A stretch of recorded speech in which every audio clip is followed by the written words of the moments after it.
하나님의 말씀 같이 나누겠습니다. 하나님의 말씀 사도행전 14장 8절에서 18절 말씀까지 보겠습니다. 루스드라에 발을 쓰지 못하는 한 사람이 앉아 있는데 나면서 걷지 못하게 되어 걸어본 적이 없는 자라. 바울이 말하는 것을 듣거늘 바울이 주목하여 구원받을 만한 믿음이 그에게 있는 것을 보고 큰 소리로 이르되 내 발로 바로 일어서라 하니 그 사람이 일어나 걷는지라. 무리가 바울이 한 일을 보고 루가오니아 방언으로 소리질러 이르되 신들이 사람의 형상으로 우리 가운데 내려오셨다 하여 바나바는 제우스라 하고 바울은 그 중에 말하는 자이므로 헤르메스라 하더라. 시외 제우스 신당의 제사장이 소와 화환들을 가지고 대문 앞에 와서 무리와 함께 제사하고자 하니 두 사도 바나바와 바울이 듣고 옷을 찢고 무리 가운데 뛰어들어가 소리질러 이르되 여러분이여 어찌하여 이러한 일을 하느냐. 우리도 여러분과 같은 성정을 가진 사람이라. 여러분에게 복음을 전하는 것은 이런 헛된 일을 버리고 천지와 바다와 그 가운데 만물을 지으시고 살아계신 하나님께 돌아오게 함이라. 하나님이 지난 세대에는 모든 민족으로 자기들의 길을 가게 방임하셨으나 그러나 자기를 증언하지 아니하신 것이 아니니 곧 여러분에게 하늘로부터 비를 내리시며 결실기를 주시는 선한 일을 하사 음식과 기쁨으로 여러분의 마음에 만족하게 하셨느니라 하고 이렇게 말하여 겨우 무리를 말려 자기들에게 제사를 못하게 하니라. 아멘. 안디옥에서 선교사로 파송을 받은 바나바와 바울이 구브로 섬을 거쳐서 비시디아 안디옥 그리고 이고니온에서 복음을 전했었습니다. 우리가 지난주에 이고니온에서 바울과 바나바가 복음을 전하는 모습을 살펴보았었는데요. 이고니온에서 많은 이방인 결신자들을 얻기도 했지만 또 유대인들의 시기를 받아서 목숨의 위협을 받으며 또 쫓겨나는 그런 일을 경험하기도 했습니다.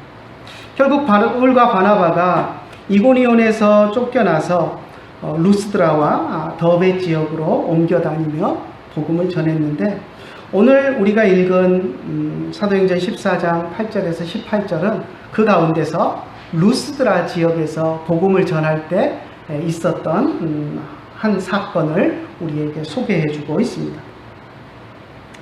루스드라라는 곳은 BC 6세기 그러니까 예수님이 태어나시기 한 600년 정도 전에 로마의 지배를 받으면서 이제 로마 식민지가 되었습니다. 로마 황제 아우구스투스가 이곳을 이제 식민지로 삼으면서 이곳을 좋게 봤는지 로마 군인들 가운데 이제 오래 군에서 복무하고 퇴역하는 군인들과 그 가족들을 이곳에 정착해서 살 수 있게끔 많은 것들을 배려해주고 그렇게 지원을 해주었습니다. 그래서 이 루스드라라는 이 도시는 로마 군인들, 특히 퇴역한 로마 군인들과 그 가족들이 와서 거주하면서 살면서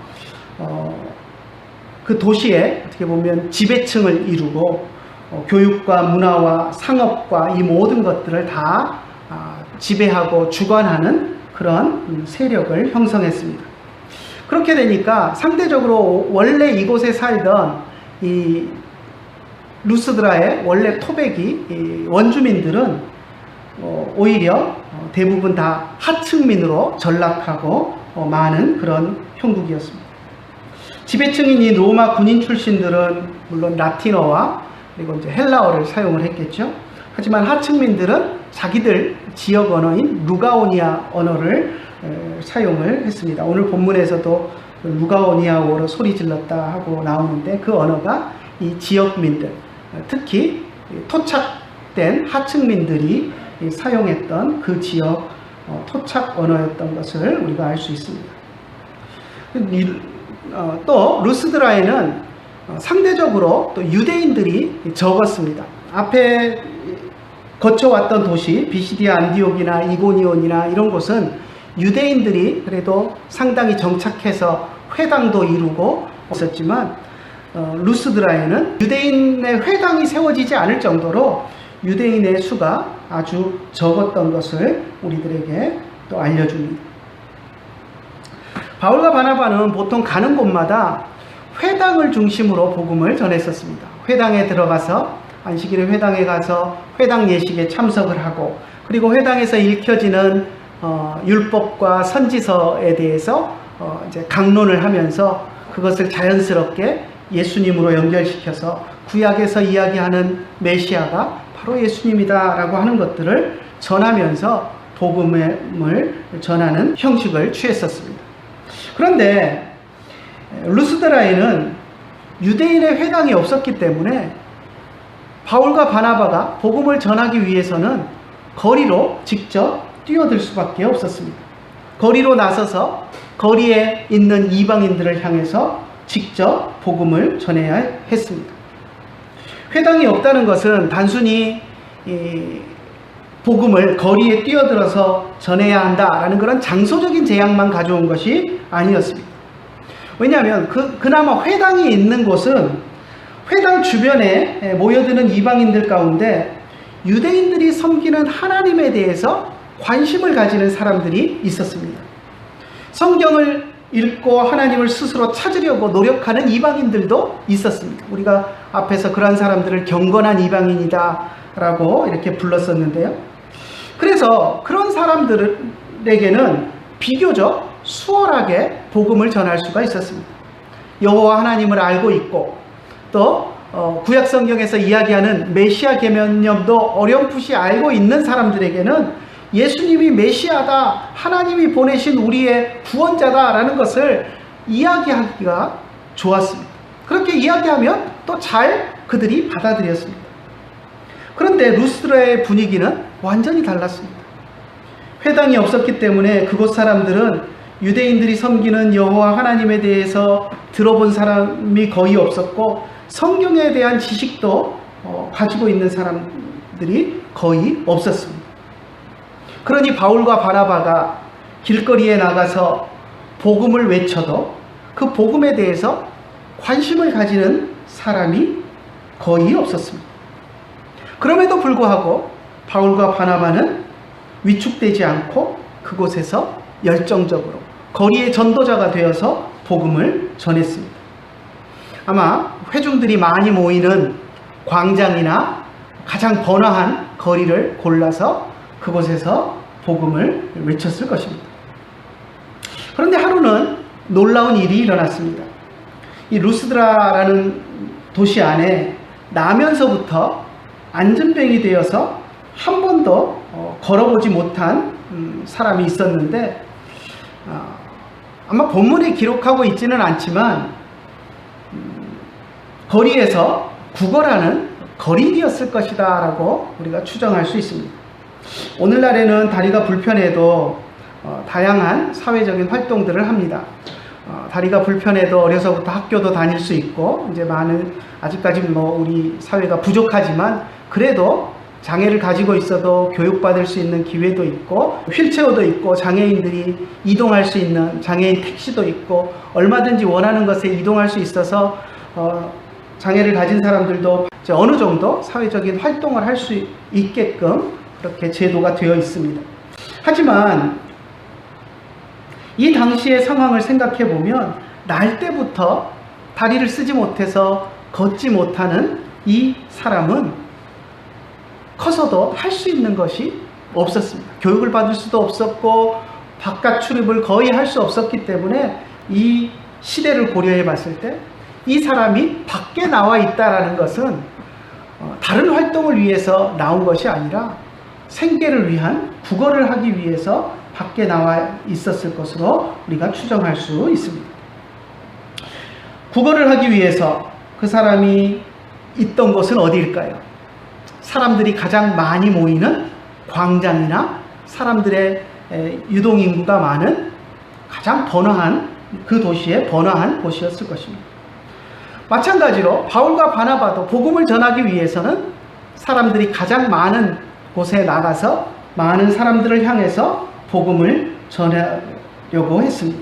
그러다 보니까 바울과 바나바가 복음을 전하는 그곳이 바로 이 사람이 앉아있는 곳과 같은 동일한 장소가 되었습니다. 그래서 이 안전뱅이는 바울과 바나바가 전하는 복음을 가까이에서 처음부터 끝까지 들을 수 있었습니다. 다른 사람들은 길을 가고 오느라고 바울과 바나바가 전하는 복음에 대해서 지나가며 잠깐 듣고 스쳐 지나가는 것에 불과했겠지만 이 안전뱅이는 자기가 앉아서 움직일 수도 없는 채로 앉아서 구걸하고 있는 그곳에서 바울과 바나바가 설교하는 그것을 처음부터 끝까지 들을 수 있는 그런 기회가 주어졌던 것입니다. 그는 바울의 말에 관심을 가지고 귀를 기울여서 열심히 들었습니다. 그리고 그 말씀을 들을 때 그의 마음이 움직이기 시작했습니다. 말씀을 전하던 바울 역시도 그를 주목해서 보았습니다. 8절과 9절을 한번 같이 읽어볼까요? 루스드라에 발을 쓰지 못하는 한 사람이 앉아 있는데 나면서 걷지 못하게 되어 걸어본 적이 없는 자라. 바울이 말하는 것을 듣거늘 바울이 주목하여 구원받을 만한 믿음이 그에게 있는 것을 보고, 루스드라에 있는 이 안전뱅이 거린이 있는 곳에서 바울과 바나바가 복음을 전했고, 이 거린은 앉은 그곳에서 바울이 전하는 말씀을 관심 있게 들었고, 또 바울이 말씀을 전하면서도 이 안전뱅이가 자기의 말에 귀를 기울이고 있고, 또 그 마음에 성령의 감동이 와서 말씀을 받아들이는 것을 바울이 주목하여서 보았던 것을 기록하고 있습니다. 바울의 눈에 그 안전뱅이의 마음이 움직이는 것이 보였습니다. 복음으로 뜨거워지고 있는 것이 보였습니다. 그리고 성령이 그의 영을 구원하기를 기뻐하실 뿐만 아니라 그의 육신의 질병을 고쳐주시기를 원한다라는 것을 바울이 간파했습니다. 그리고 바울은 그 앉아있는 안전뱅이를 향해서 큰 소리로 일어나라 라고 외쳤습니다. 10절 한번 같이 읽어봅시다. 큰 소리로 이르되 내 발로 바로 일어서라 하니 그 사람이 일어나 걷는지라. 바울이 일어나라, 내 발로 바로 일어서라 라고 이야기하니까 그 사람이 자기 발로 벌떡 일어났습니다. 힘든 환경에서 복음을 전하기 위해서 애쓰는 바나바와 바울에게 하나님께서 어떻게 보면 복음을 전하는 데 힘이 되어 주시기 위해서 성령을 통해서 강한 역사를 일으키신 것이 아닌가 하는 생각을 해봅니다. 그러자 그 전까지는, 이런 기적이 일어나기 전까지 바울이 복음을 외치고 아무리 전해도 관심을 갖지 않던 사람들이 안전뱅이가 일어나는 일이 일어나자 관심을 갖기 시작했습니다. 주변 사람들이 그 광경을 보고 놀랐습니다. 그 도시의 사람들, 특히 그 광장이라는 개념은 당시에 도시의 이제 마을 중앙에 있는 그런 광장은 재판장으로 사용하기도 했고, 사람들이 모여서 서로 토론하고 또 가르치고 토론하고 하는 그런 장소로도 사용됐었고, 물론 장터로도 사용됐었고, 많은 사람들이 모여서 다양한 일들이 일어나는 그런 공간인데요. 그런 공간에 늘 앉아서 구걸하고 있던 안전뱅이를 크지 않은 작은 도시에 있던 사람들이 다 아마 알았을 것입니다. 지나가면서 늘 보던 사람이고, 저 사람은 안전뱅이고 늘 저 자리에 앉아서 구걸하는 사람이야 라고 잘 알고 있는 그 사람이 바울의 한마디에 벌떡 일어나서 걷는 그 모습을 보았을 때 어찌 놀라지 않을 수가 있겠습니까? 모든 사람들의 관심이 바울과 일어난 안전뱅이에게로 집중되었습니다. 안전뱅이가 일어나 걷는 광경을 목격한 사람들은 그를 일으켜 세운 바울을 신처럼 생각했습니다. 그리고 그 곁에 같이 있던 바나바까지도 신이라고 생각을 했습니다.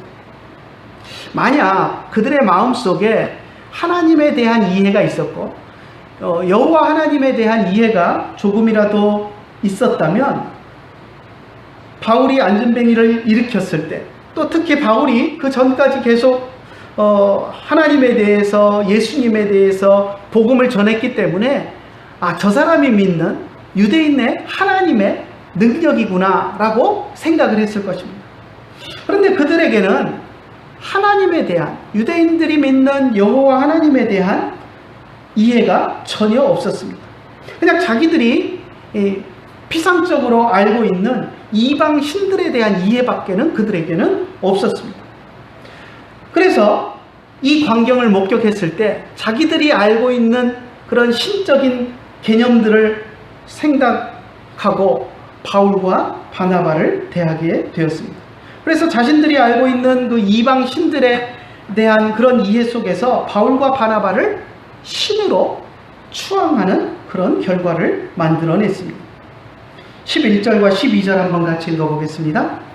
무리가 바울이 한 일을 보고 루가오니아 방언으로 소리질러 이르되 신들이 사람의 형상으로 우리 가운데 내려오셨다 하여 바나바는 제우스라 하고 바울은 그 중에 말하는 자이므로 헤르메스라 하더라. 신들이 사람의 형상으로 우리 가운데 내려오셨다. 우리는 신이 사람의 형상으로 내려오셨다 그러면 우리는 예수님을 떠올리고 메시아를 떠올립니다. 그죠? 근데 이 사람들은 그런 개념은 전혀 없고, 이들이 이야기하는 신들이 사람의 형상으로 내려왔다라는 이 개념은 그리스 로마 신화에 나오는 그 이방 신들의 이야기들 속에서 나오는 그 사건을 염두에 두고 이야기를 한 것입니다. 자, 바나바를 제우스라 그렇게 이야기했고 바울을 헤르메스다라고 이야기를 했습니다.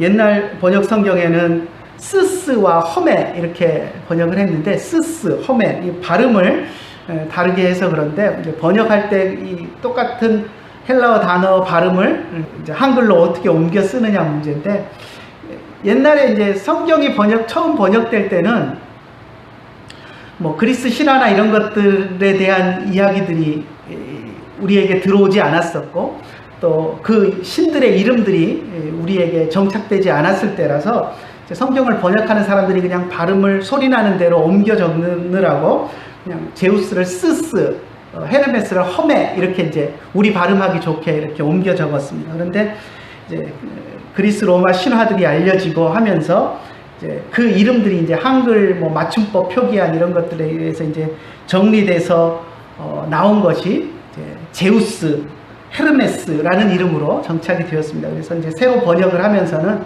옛날에 번역했던 스스, 허메 이것을 이제 옛날식 그 발음 표기를 포기하고 이제 제우스, 헤르메스라는 교과서에서 학생들이 배우는 그 발음으로 다시 적어 놓은 것입니다. 그래서 옛날 번역 성경과 다르다고 해서 다른데 하고 우리가 혼동할 필요가 없습니다. 똑같은 것인데 발음을 어떻게 한글로 적느냐 그 차이일 뿐입니다.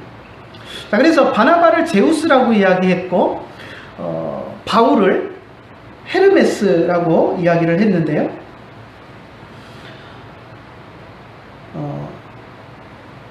제우스 신은 그리스 로마 신화에 나오는 최고의 신으로 불리는 그런 신입니다. 올림푸스 산을, 제일 높은 올림푸스 산을 차지하고 앉아서 세상 제일 높은 곳에서 이제 번개를 휘두르는 그런 신으로 묘사가 되는데요. 그래서 요즘도 보면 뭐 아이들 만화 영화나 또 무슨 영웅이 나오는 그런 그 영화들 이런 데 보면 이제 제우스 신이 묘사가 되면서 번개를 들고 이렇게 확 던져서 이제 번개를 때리는 그런 모습들을 우리가 종종 보는데, 그게 이제 제우스 신의, 그리스 신화에 나오는 제우스 신의 모습입니다. 그리고 헤르메스는 지역을 다스리는, 지역과 경계를 다스리는 그런 신으로 알려져 있는, 그리스 로마 신화에서 그렇게 알려져 있는 신입니다. 그래서 인간 세계에서는 민족과 민족의 경계, 나라와 나라와 경계를 주관한다, 이렇게 사람들이 생각을 했습니다. 그러다 보니까 나라와 나라 사이의 경계를 주관하니까 나라 사이에 무역을 중개하게 되죠. 또 민족들이 가진 각각 다른 언어 사이를 경계를 주관한다라고 생각하니까 언어의 통역이나 이런 것들을 주관하는 신이다. 또 나라들 사이의 그런 관계, 지역 경계 이런 것들을 관장하는 신이다라고 알려진 신입니다. 또 인간들 사이의 경계뿐만 아니라 신과 인간의 경계를 또 주관한다라고 생각을 하니까 신이 인간에게 전달하고자 하는 것을 그 경계에서 신의 것을 인간에게 전하는 그런 어떤 전령, 전달자 이런 의미로 생각됐던 신이 바로 헤르메스입니다. 아마도 바울이 늘 바나바와 함께 다니면서 바나바 곁에 있고, 바나바는 그냥 곁에 서 있고 주로 말을 바울이 많이 하니까 사람들이 생각할 때 이 둘을 신이다라고 이제 생각할 때 가만히 얌전히 옆에 서 있는 바나바는 제우스 신이고, 그 옆에서 이 바나바를 대신해서 계속 말을 하는 이 말 많은 사람이 전령자인, 신의 전령인 헤르메스다라고 생각을 했던 것 같습니다. 더욱이 당시에 전해 내려오는 그런 신학 가운데 제우스와 헤르메스가 함께 인간의 형상으로 세상에 내려왔는데 아무도 알아보지 않고 박대했고, 어떤 한 노부부만이 신을 알아보고 제우스와 헤르메스를 알아보고 그들을 영접해서 제우스 신이 나머지 사람들을 다 죽이고 그 노부부를 자기 신전에 그런 신전을 지키는 사람으로 임명했다 하는 그런 이야기가 전해 내려오는 이야기가 있었습니다. 그러다 보니까 자기들이 아는 이야기는 신들이 내려온 것은 이 제우스와 헤르메스가 내려와서 자기들을 알아보지 못한 사람은 다 죽이고 노부부를 신전지기로 임명했다라는 이 이야기만 알고 있던 이 사람들이 바울과 바나바가 그렇게 복음을 전하다가 안전뱅이를 일으키니까 신이 현현했다 하면서 자기들이 알고 있는 수준에서 바나바는 제우스 신이고 바울은 헤르메스, 그의 전령자 헤르메스다라고 해가지고 소란을 부리면서 그들을 이제 자기들도 자기들이 알고 있는 이야기 속에서 신을 영접하지 않았던 사람들처럼 죽임을 당할까 두려워가지고 바울과 바나바를 신으로 추앙하고 제사를 드리겠다고 그 소동을 부렸던 것입니다. 13절 한번 같이 읽어볼까요? 시외 제우스 친당의 제사장이 소와 화환들을 가지고 대문 앞에 와서 무리와 함께 제사하고자 하니. 13절도 번역이 아주 깔끔하지 않아서 우리에게 조금 혼동을 줄 수 있는 소지들이 좀 있습니다. 시외 제우스 신당. 여러분 시외 그러면 어떤 느낌이 듭니까? 우리 문화하고 좀 달라서 그런데요. 시외에 있는 제우스 신당. 그러면 우리는 지금 서울을 기준으로 생각을 합니다. 늘 그죠? 서울 시외 그러면 서울 시외에 저기 막 불이나 저 멀리 하남이나 더 멀리 이렇게 이제 생각을 하죠. 그러면 거기 있는 신당에 있는 사람이 올라오면 시간도 많이 걸리고 했을 텐데 라고 생각을 합니다. 그런데 이 시외라는 거 번역을 했지만 원문에 보면 성 앞에 있는, 성 앞에 있는 제우스 신당. 그러니까 이제 성벽을, 옛날 그 성벽을 둘러놨겠죠. 그 성벽 문 나가서 바로 성벽을 둘러놓은 성 밖에 있는 제우스 신당입니다. 이 제우스 신당에 있는 제사장이 제우스 신이 내려왔다니까 그 이야기를 들었으니 오죽 놀랬겠습니까? 그러니까 자기가 제사를 드리겠다고 황소와 꽃 화환들을 만들어 가지고 왔습니다. 대문 앞에 와서 이렇게 번역을 해놨는데 무슨 문이겠습니까? 성문이죠, 성문. 그러니까 바울과 바나바가 광장 길거리에서 설교를 했는데 대문 앞에 왜와? 대문이 갑자기 무슨 누구네 집 대문이야? 이렇게 생각할 수 있는데 이 대문은 우리가 생각하는 집의 대문이 아니라 성문입니다. 성문 앞에 와서 무리와 함께 제사하겠다. 그러니까 성 바로 바깥에 있는 신전의 제사장이 성 안에서 그런 소동이 일어나는 소문을 듣고 소와 화환을 제물로 쓸 소와 또 환영식에 쓸 꽃다발을 준비해가지고 와서 성문 앞에 와서 자기가 제사를 드리겠다라고 했던 것입니다.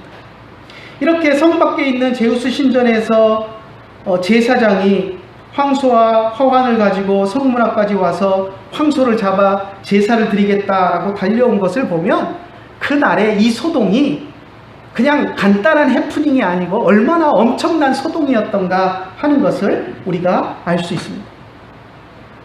이 일을 경험하면서 바울과 바나바는 옷을 찢었습니다. 옷을 찢는다라는 표현은 참을 수 없는 슬픔과 고통을 표현하는 것입니다. 바울과 바나바가 천지를 지으신 하나님을 전하고 메시아이신 예수 그리스도의 복음을 전했는데 오히려 사람들은 자신들을 신으로 높이며 자기들에게 제사를 하려는 그 모습을 볼 때 마음이 찢어지듯이 아팠습니다.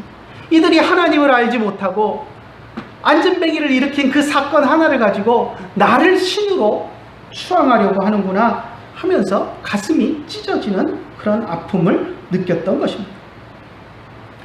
사역자들이 일할 때 사역자들의 최고의 영광은 사람들이 주님께로 돌아오는 것입니다. 주님을 알지 못하던 사람들이 주님을 조금씩 알아가는 것, 그것이 사역자들에게 최고의 영광이고 기쁨입니다. 하지만 반대로 그들의 사역 결과로 사람들이 사역자를 높이고 숭배하게 된다는 것은 그것은 하나님 앞에서 엄청난 죄악이 되는 것입니다. 오늘날도 군중들은 눈에 보이지 않는 하나님보다 눈에 보이는 사역자의 모습에 열광합니다. 사역자들이 전하는 하나님의 말씀을 듣고 자신들의 마음을 쳐서 고칠 생각을 하기보다는 자신들의 마음에 끌리는 사역자에게 열광하는 그런 모습들을 보게 됩니다. 그래서 많은 사역자들이 여기에 속습니다. 사람들이 자신들을 향해서 열광하면 그것이 내가 사역을 잘한 결과다, 그렇게 착각하는 것입니다.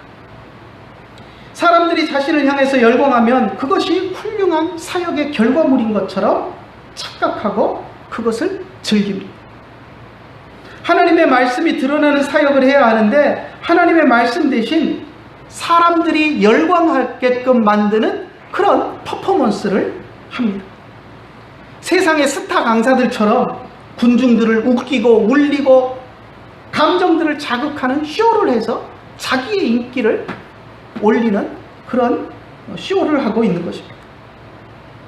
하지만 주님께서 맡겨주신 일을 감당할 때 하나님의 영광이 드러나지 않고 내 이름이 높아지는 것은 사역자로서의 최대의 수치다라는 것을 기억해야 합니다. 그래서 바울과 바나바가 옷을 찢은 겁니다.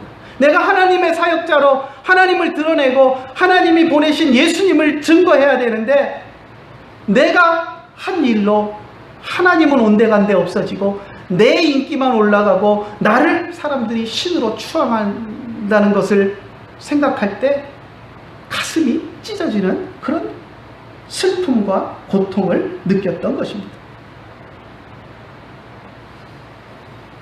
그래서 바울과 바나바는 그것을 철저히 경계했습니다.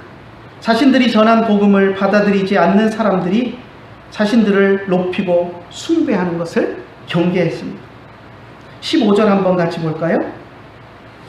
이르되 여러분이여 어찌하여 이러한 일을 하느냐? 우리도 여러분과 같은 성정을 가진 사람이라. 여러분에게 복음을 전하는 것은 이런 헛된 일을 버리고 천지와 바다와 그 가운데 만물을 지으시고 살아계신 하나님께 돌아오게 함이라. 우리도 사람이다. 그러니 우리에게 이렇게 하지 말아라. 우리가 너희에게 복음을 전하는 것은 하나님을 소개하고자 합니다. 이런 너희들이 지금 하고 있는 사람을 숭배하는 이런 헛된 일을 버리고 하나님이 아닌 이방 우상을 숭배하는 이런 일들을 버리고 천지와 바다와 만물을 지으신 그 하나님, 지금도 살아계셔서 역사하시는 그 하나님을 너희에게 알게 하고 그분을 너희가 섬기게 하기 위해서 우리가 지금 너희에게 복음을 전하는 것이다 라고 이야기를 했던 것입니다. 바울과 바나바는 자신들이 추앙받는 것을 이렇게 경계했고, 그리고 하나님의 말씀만이 그들에게 전해지기를 원하는 간절한 마음을 이야기했습니다. 사역자들은 일할 때 분명히 이런 마음을 가지고 일해야 합니다. 그런데 사역자들 뿐만 아니라 우리 성도들도 정신을 차려야 합니다. 사역자에게 열광한다고 그것이 하나님이 기뻐하시는 것이 아니다라는 것을 우리가 깨달아야 합니다. 바울과 바나바는 분명히 하나님이 루스드라에 보내신 하나님의 사역자였습니다. 그렇다고 그들에게 열광하고 그들을 추앙하는 그들의 행동이 하나님 보시기에 아름다운 행동이 아니었다는 것입니다. 그것은 어리석은 일이었고 하나님 앞에 죄악된 일이었습니다. 황소와 화환을 가지고 와서 바쳐도 그것이 하나님께 드리는 예물이 될 수가 없었습니다. 사역자들이 하나님의 말씀이 아닌 것을 외쳐도 군중들이 그것에 열광한다면 그 교회는 더 이상 하나님을 기쁘시게 하는 교회가 아닙니다. 아무리 수만 명, 수천 명이 모여 있다 할지라도 그들이 열광하는 것이 하나님의 말씀이 아니고 하나님의 말씀을 전한다고 하면서 엉뚱한 소리를 하는 사람, 그 사람에게 열광하고 무슨 말을 하든지 박수를 치고 그 사람을 높이고 추앙하고 그 사람이 하는 말에만 반응을 보이면서 그렇게 열광하는 것은 하나님이 기뻐하시는 일이 아니라는 것입니다. 우리들의 삶과 사역을 통해서, 우리들의 예배와 헌신과 드림을 통해서 하나님의 말씀과 하나님의 영광만이 드러나기를 간절히 소원합니다. 저도 하나님의 말씀을 전하는 사람으로서 내 개인이 영광을 받기보다는 하나님의 말씀이 여러분들에게 하나라도 더 전달되고 여러분들이 그 하나님의 말씀을 붙들고 살아가기를 열망하는 그런 삶을 살 것이고, 여러분들도 하나님의 말씀이 무엇인지를 생각하고 하나님이 우리에게 원하시는 것이 무엇인가를 생각하면서 하나님의 말씀 속에서 하나님의 영광만을 드러내기 위해서 애쓰고 노력하는 여러분들이 되시기를 간절히 축원합니다. 기도하겠습니다. 참 좋으신 하나님 아버지, 은혜를 감사합니다. 오늘도 주님 앞에 나와서 사도행전 말씀을 통해서 우리가 또 하나님이 주시는 말씀을 받습니다. 바울과 바나바가 루스드라에서 열정적으로 복음을 전했지만 그 열정의 결과가 엉뚱하게 나타남으로 말미암아 바울과 바나바가 옷을 찢고 통곡하며 자신들을 추앙하는 수많은 사람들을 향해서 이것이 아니라 하나님을 바라봐야 하고 하나님의 말씀 앞에 무릎을 꿇어야 한다고 간절하게 호소했던 그 모습들을 우리가 보았습니다.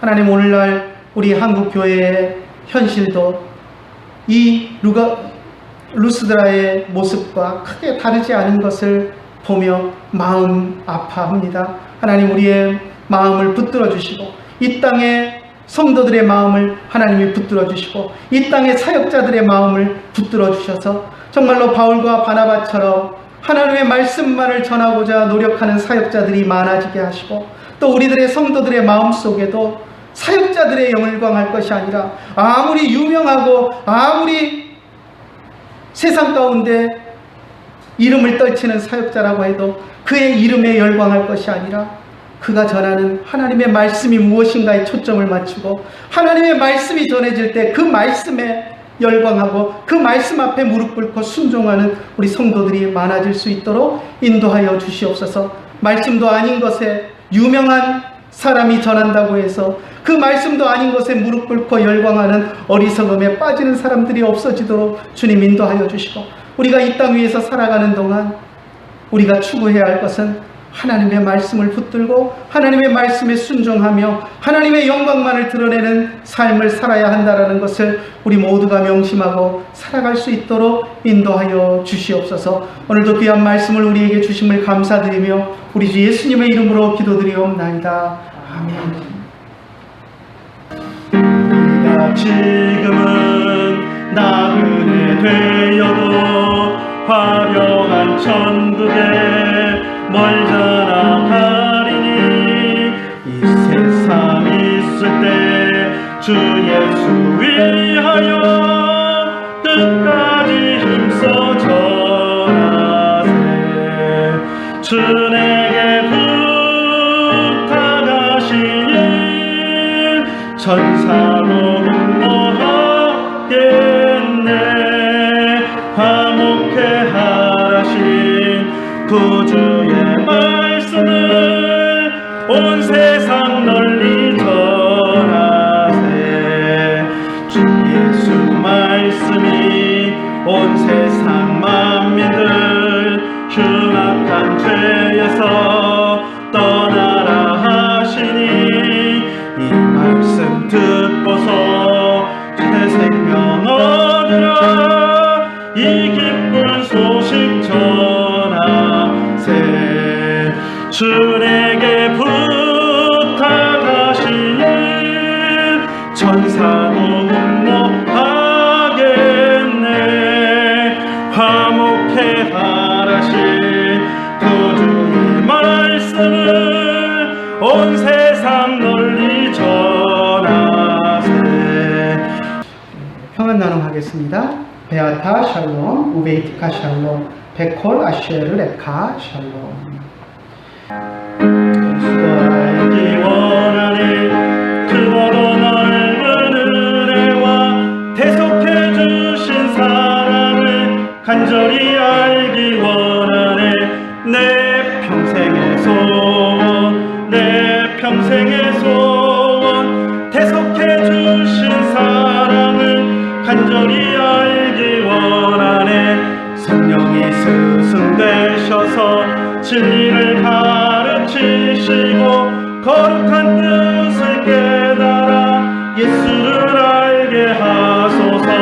내 평생의 소원, 내 평생의 소원, 대속해 주신 사랑을 간절히 알기 원하네. 성령의 감화 받아서 하나님 말씀 배우니 그 말씀 한절한절이 내 기쁜 배로다. 내 평생의 소원, 내 평생의 소원, 대속해 주신 사랑을 간절히 알기 원하네. 예수가 계신 보좌는 영광에 둘려있도다. 평화의 왕이 오시니 그 나라 왕성하도다. 내 평생의 소원, 내 평생의 소원, 대속해 주신 사랑을 간절히 알기 원하네. 기도하겠습니다.